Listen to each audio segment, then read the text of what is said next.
All right, guys, it's your girl Matt Cox here with MA Couture Crafting. If this is your first time tuning in, please like, comment, and subscribe. I love comments so much.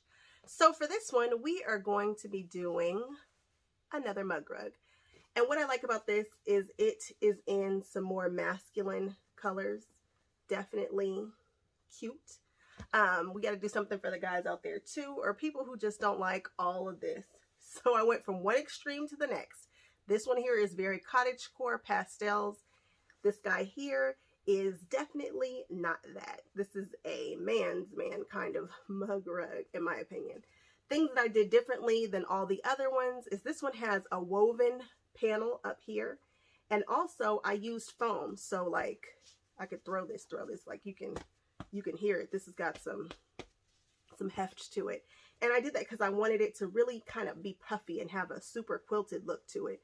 And it came out really, really good. I'm really pleased with the way this guy came out. Can you see all that dimension there? So if you think you'd like to see how this is done, please keep watching and I will see you guys on the next video. Bye-bye.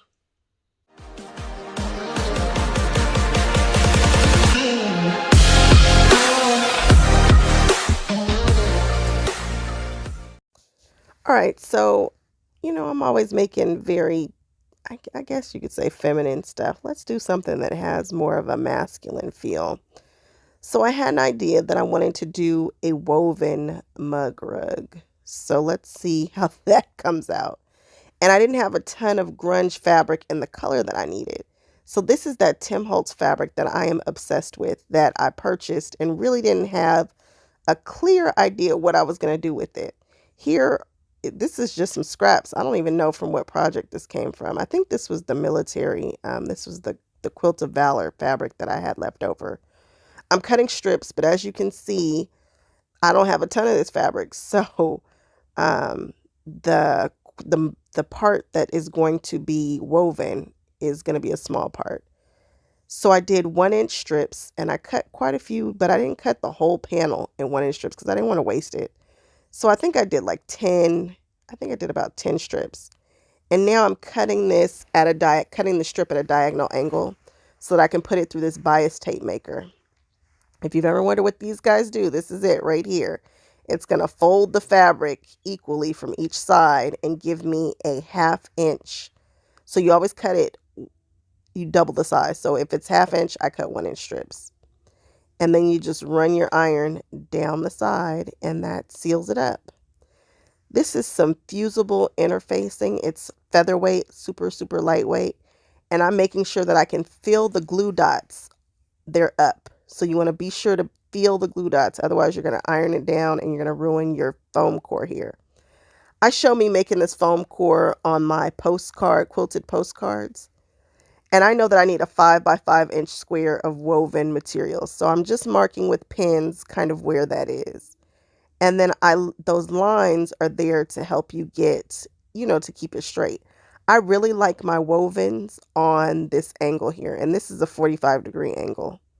I think those diamonds are so pretty when it's woven. So I'm just taking the fabric and I'm going to lay it down and I'm going to make my first layer. And then you're going to weave it just like you did when you were in first grade, second grade. You go over, under, nothing special. And depending upon what colors you put where, you'll get all different kinds of patterns and things. But I wanted this to have way more of the grunge than it did the Tim Holtz fabric. So I'm laying down like 4 strips to every 1 strip, something like that. Just a little bit. I just kind of wanted it to be, just a little bit, just a touch. So now I hit it with the iron and fuse it to those dots.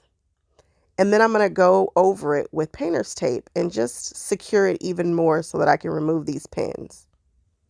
Because you secure it to the board with pins. I don't know if I mentioned that. I mean, you can see them there, but now I'm pulling all the pins out and it's secure. It's secure with the tape. It's secure with that fusible. And I'm going to hit it with an iron a little harder now from the front and from the back so that I can be sure that this woven part is tight. Flip it over. And I'm using a press sheet there just to make sure because my iron is ridiculously hot. It's probably too hot. And I'm just going to check to make sure that it's fused down right. And that will be that for the woven part. I sewed around it, around the tape with some pink thread because that was what was in the machine. But you're not going to see this. This is just to make sure that it doesn't move more. When I cut it, I just kind of wanted a nice square there. I could have measured a 5.5-inch square, which is, I think, what I needed. But I just did this the hard way. Why not? Why not do this the long way? If I had measured it and then sewn it, I could have cut right up against that line and moved on. But no, I'm cutting off all the thread that I just used to secure it. But it's okay because it's secured with that iron really well in the back. But because there's over and under pieces, you just want to be careful. So what I do is I cut it down to the size that I need. And then I go back and seal the edges again. And when I seal the edges, I make sure that the pretty side is facing up with that fusible on the feed dogs, because you really don't want it flipping back and forth. You want it to stay secure down. It's holding pretty good, but you just don't want to chance it. So I cut that square down to about 5.5 by 5.5 or 6 by 6. No big deal. Just cut it down. Then I cut another square of this fabric, the Tim Holtz fabric. Isn't it just beautiful? I think he just knocked it out the park with this fabric. I realized that he has a paper stack that matches this fabric, and it's a paper stack that I absolutely had to have. And it's because of 2 patterns on there, which he turned into fabric. Imagine that. So here we go. I'm cutting this down, and I am cutting these squares down to the same size. So I think it's 5.5 by 5.5 or 6 by 6. And then I just sewed the fabric together. And then we're just going to press it open. And now I have a woven piece and some fabric on the side. And I'm just measuring it to see how big it is and how big I want to keep it. This is kind of intuitive again. I'm not going from a specific pattern. I'm just doing what I feel. I feel like mug rugs should be fun. People get to stressing out about measurements and all that. Just cut some fabric down and sew it together. And then cut it down to your final piece and bam, voila, you've got a mug rug. So I didn't want too much of this fabric on the bottom side. I kind of wanted to break it up a little bit. So I sewed another piece of that grunge fabric down to the bottom. And then I just used it and just sewed it straight across. So I wasn't really measuring it or anything like that. I just thought I wanted to incorporate a little bit more of that gray just to kind of make it more of a cohesive look. So I am sewing it right now. And there I am back. And then I pressed it open again. Now we've just got to cut it down to size.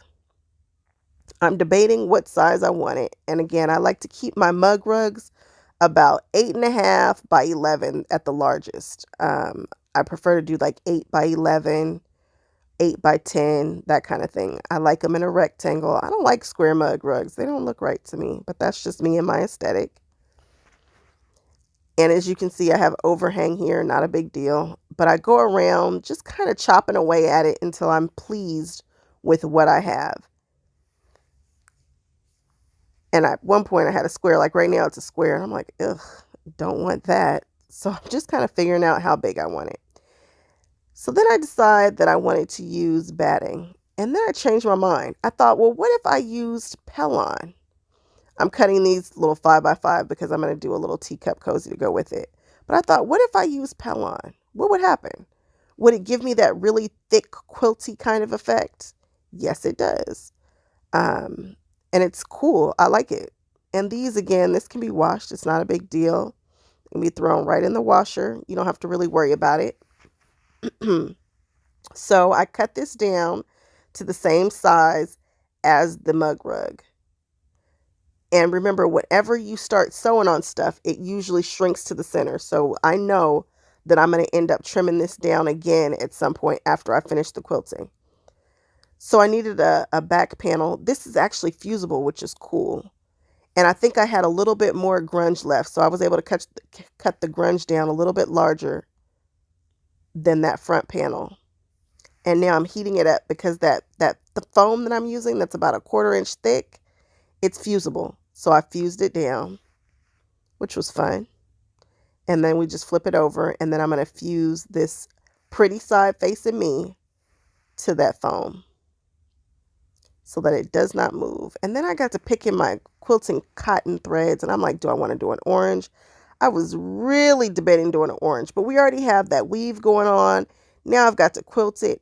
In hindsight, I kind of wish that I had just sewn a square around the woven part. I wish that I hadn't sewn through it. I really didn't need to do that, but oh well, I did. You live and you learn. I decided that I just wanted the stripes going one direction, the stripes of quilting. And I decided that I wanted to keep it looser on the right than the left. So I made larger marks on the right hand side. And then as you go into the fabric, it's tighter. So that you'll see when I finish the quilting, you'll be like, huh, that's interesting. Again, you just play. You just experiment. You know, people wonder how I just do stuff. I just do it. Go with it. Just do what I feel. And this is what I was feeling at the time. Just experimenting and having a good old time. Love how this came out. I know I was giving it masculine and I was thinking about doing it for my husband and I was like, nah. So I think I might keep this one. I am making more lines because I wanted it tighter. Like I said, I wanted more lines on the right hand side. So I'm going through and I'm kind of splitting the difference of the lines that I made. So you can kind of see I'm using a variation of chalk and friction because I'm always using darks and lights and everything doesn't show up on every single color. So I keep 2 pens.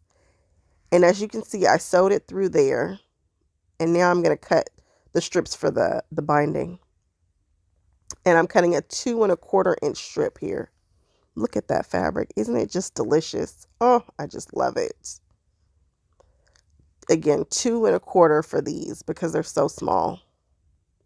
Matter of fact, I darn near probably could do 2, but I think 2 1/4 for this was definitely enough, but it's thick. So remember, it's got to wrap around there. So as you can see, the quilting, it gets more dense as it fades to the left.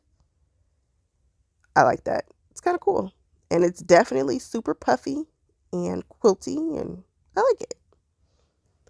So I am cutting this down. Remember, I cut the backing much larger than I cut that front piece because when you quilt stuff, it tends to want to shrink. And it's going to pull and it's just not going to be even. So we're doing another cut. And this is going to be our final cut before we put our binding on. So now I'm really trying to get it to whatever size I wanted to get it to before. And I think for this one, I ended up with an 8 by 10.5. Maybe 8 by 10.5. Maybe 8 by 11. Somewhere around in there.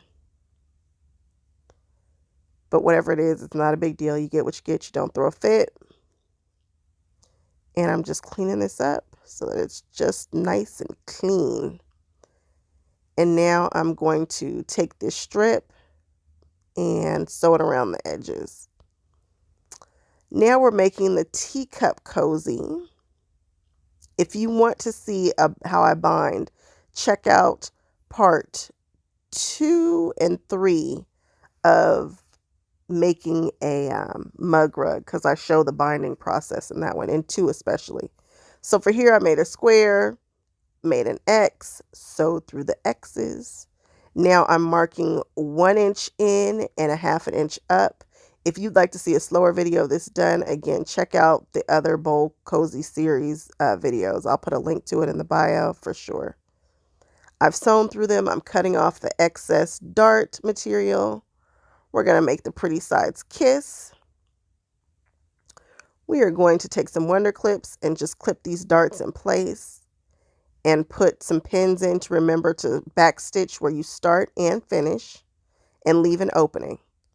That's the most important thing to remember about these. Do not sew it completely closed because then you're going to be mad. You have to do some seam ripping.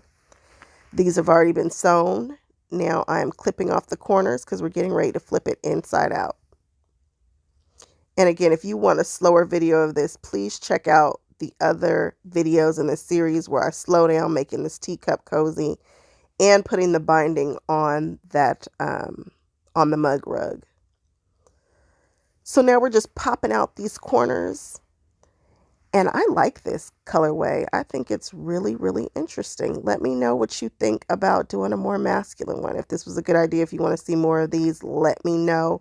Again, if you want to see the binding of the mug rug and more in depth of how I made this little teacup cozy, check out part 2 and part 3. And there we go. Thanks for following. Please like, comment, and subscribe.